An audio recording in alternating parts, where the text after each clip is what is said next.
job pay and a contract. We had a really lousy contract before CORE took leadership. We lost our 4% raise because of bad contractual language. And I know I said this wasn't about the dough, but you know, when you lose your 4% raise that was written in a contract you were depending on, you get kind of cranky. And we also had parents who were believing the narrative of lazy teachers. So what does a school building do with only 3 activists and a pending strike? We started 18 months before the strike. We knew this was coming. We were hoping that the threat of the strike would not make it happen.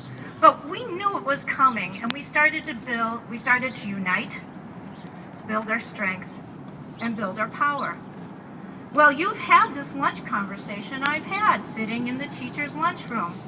I'm the oldest person in the one with the gray hair in my school, the one with the most seniority. And I'm sitting with the younger teachers and new teachers at the lunch counter, and one of them says, you know, I didn't go into teaching to be political.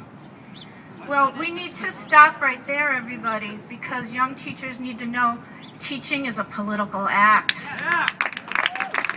And we need to help them with that. I want to sidebar from the case study that I'm bringing to you, and I want to tell you is we have teacher educators, we have teacher candidates, and we have young teachers, and we have school administrators here.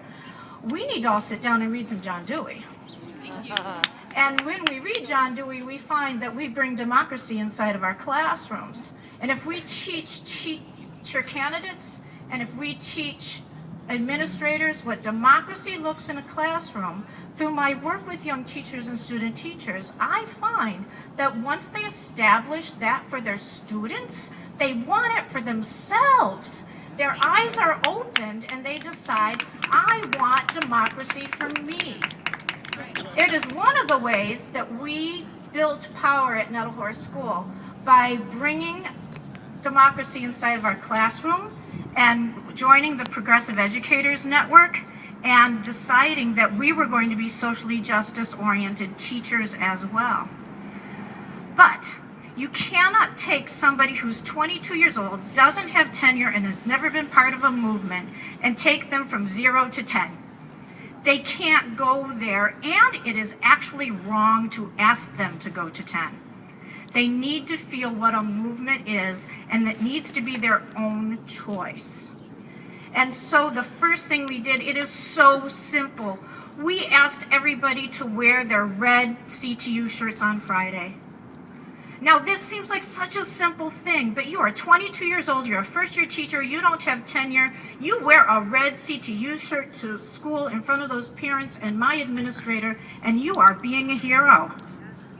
Absolutely. But that's what I call, if you're a new teacher, a level 3 active action. Wouldn't you say that's level 3?